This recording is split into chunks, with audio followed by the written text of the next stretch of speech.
কেন? ওই ধ্বজা দিয়ে নাকি কাপড় দিয়ে মঙ্গল হয়। যদি কোনো জিনিস দিয়ে মঙ্গল হতো সে জিনিস কি কেউ কারোর বিক্রি করত? কবে মাথায় ঢুকবে? আমাদের আশেপাশে গ্রামে দেখবেন, পুরীতে যেমন রথ হয় গ্রামেও রথ হয়। এই রথের সময় দেখবেন রথের দড়ি ধরে টানছে কারা? আপনি, আমি, আমরা, আমাদের ঘরের ছেলে মেয়েরা। রথের উপরে কে থাকে বলুন তো? আবার যেন বলবেন না, বলা আরম্ভ করেছে। দড়ি ধরে টানলে যদি মুক্তি হবে, তুই ওপরে কেন? তুইও নেচে নেমে টান। মুক্তি শুধু আমরা হব, তুই হবি না? আরাম করবে কারা? ওরা করবে আরাম, আর তুমি দেবে দড়ি ধরে টান। ধোঁয়া চড়া বড় সুখ, যদি বায় পরের পুত। ডোয়া চড়ার মতো আনন্দ পৃথিবীতে কিচ্ছু নেই, কিন্তু ডোয়াটা, নৌকাটা যদি অন্যজনার ছেলে বায় তাহলে আমার সুখ। আর আমার ছেলে যদি বায় আর ঘাম বেরোয়, আমার সুখ হবে? হবে না। এর জন্য তুমি টানো, তুমি বৈকুণ্ঠে যাবে, কিন্তু আমরা দাঁড়িয়ে থাকবো, আমরা টানবো না। শুধু তাই নয়, দড়ি টানার পরে মা বোনের আগে লাইন দেয়, আবার চরণামৃত দাও, চরণামৃত দাও। এদিকে হয় কিনা জানি না, অন্য সাইডে হয় বলেই তো বলি, টেনিছিস ভালো হয়েছে, তা চরণামৃত খাচ্ছিস কেন? বলে ওটা খেলে মুক্তি হয়, ওতে মিষ্টি আছে, মিষ্টি, চিনি। ভালো করে শুনবেন, কাঁচা দুধ আছে, চিনি আছে, কর্পূর আছে। আপনি খাচ্ছেন টাকা দিয়ে, বিনা পয়সায় চরণামৃত হবে না। টাকা অনেক জায়গায় হয়তো বিনা পয়সায় দিতে পারে, কিন্তু আমি অনেক জায়গায় দেখেছি এই হাতটা বাড়িয়ে দেয়, এই হাতে টাকা দাও, এই হাতে চরণামৃত দেবো। এবার আমার ঘরের মা বোনেরা করে কি, ওই চরণামৃত খাওয়ার পরে মাথায় মুছে নিচ্ছে। কেমন? অন্য জায়গায় মুছলে কাজ হবে না, মাথা। দেখেছেন?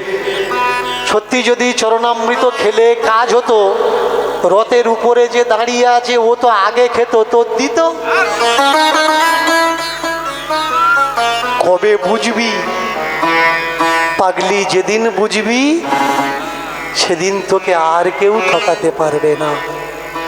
এর জন্য বাবা সাহেব বারবার একটা কথা বলেছে, শিক্ষিত হও, সংগঠিত হও, মজবুত হও, তোমার ঘর আলো হবে, অন্ধকারে থাকবে না।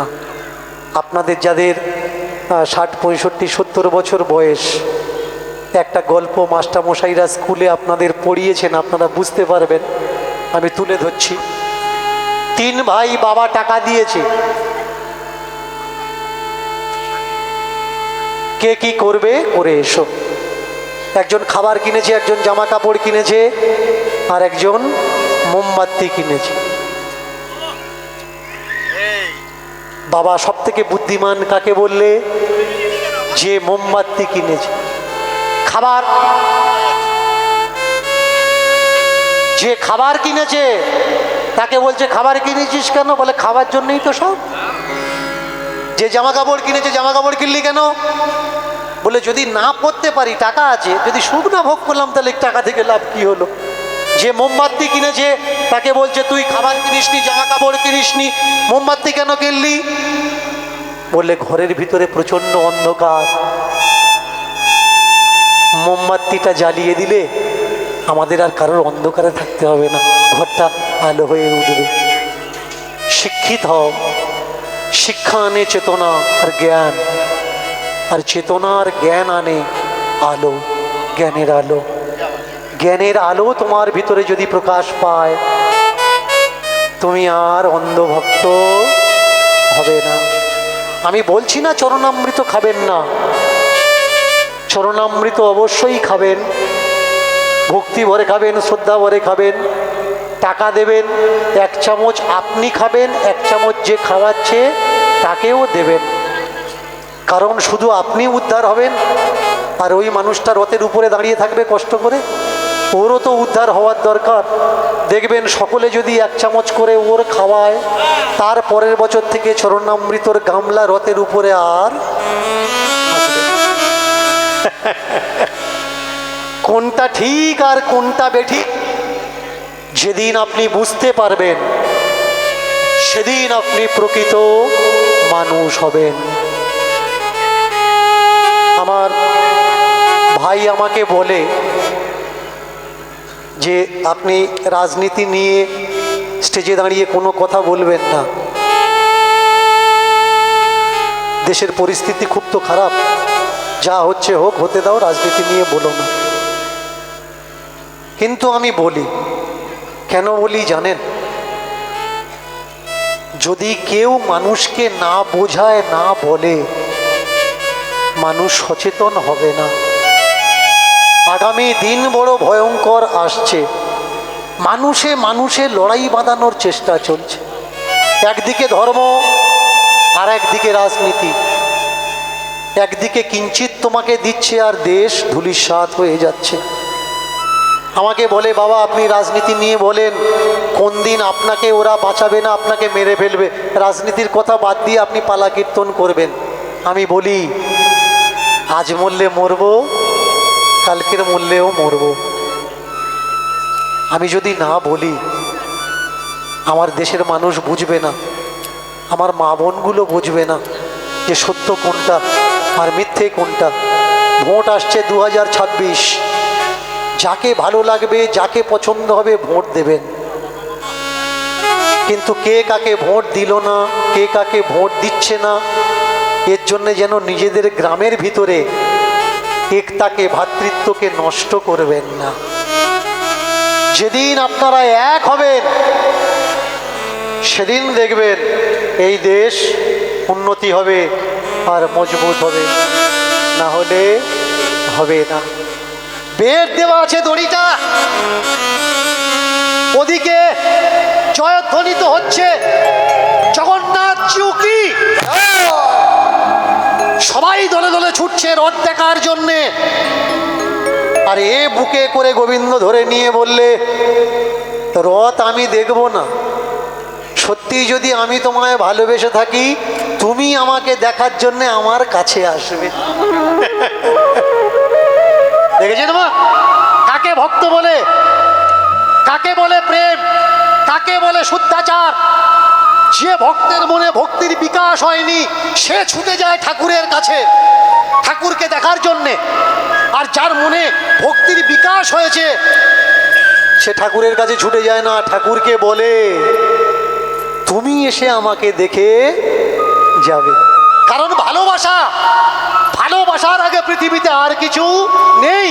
যে ভালোবাসে না সে দেখতে যায়, আর যে ভালোবাসে সে ঠাকুরকে কি বলে জানো? ঠাকুর তুমি আর একবার আসিয়া যাও মোরে দেখিয়া, নয়ন ভরে একবার দেখতে চাই। তুমি আর একবার আসিয়া যাও মোরে দেখিয়া, আমি নয়ন ভরে একবার দেখতে চাই। আমি নয়ন ভরে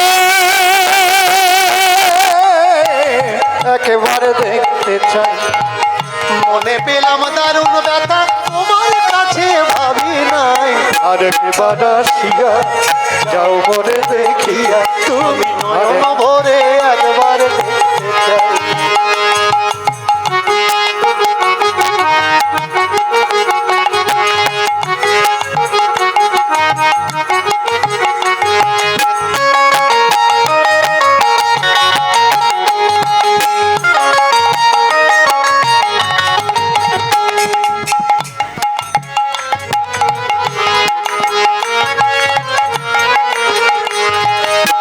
পারিলাম কাঁদতে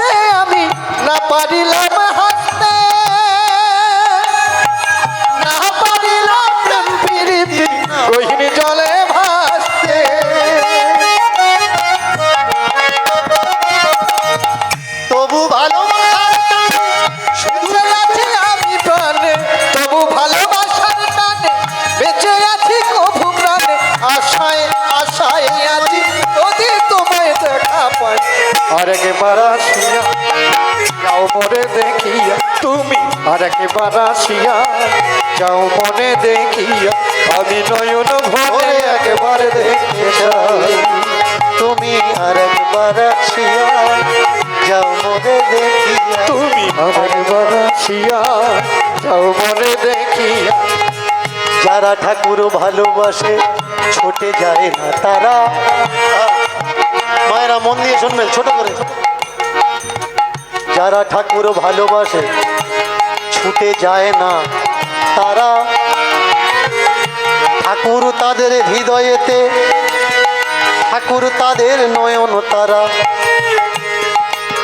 ছোটাছুটি যারা করে এরা হলো পাপী।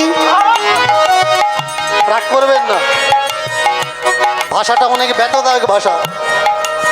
ছোটাছুটি যারা করে এরা হলো পাপী।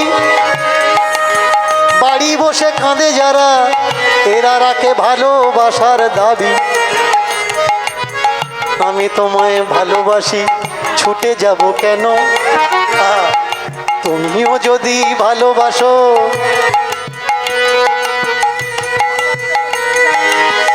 তুমি যদি ভালোবাসো তবে ছুটে এসো না কেন। তুমি যদি ভগবান তাহলে আমি তোমার ভক্ত। তোমার হৃদয়ে যদি নরম হয় আমার হৃদয়ে শক্ত। কৃষ্ণের ভালোবেসে রাধা ছুটে তার কাছে যায়নি। শত বছর পরে ফিরে এসেছে কানাই, রাধার পেয়েও সে পায়নি। ভালোবাসায় দাবি হয় হয় অভিমান, ভালোবাসায় দাবি হয় হয় অভিমান। কেঁদে কেঁদে ভক্ত বলে শুধু তুমি আমার ভগবান। জগন্নাথের তোটে ছোট্ট কুঠির নির্মাণ করে খিচুড়ি খাওয়ায় গোবিন্দকে। মায়েরা, জগন্নাথের কতগুলো ভোগ লাগে জানেন? 56 ভোগ। এই জগন্নাথের 56 ভোগের ভিতরে সব থেকে দামি কোন ভোগ জানেন? দামি ভোগ হচ্ছে খিচুড়ি ভোগ।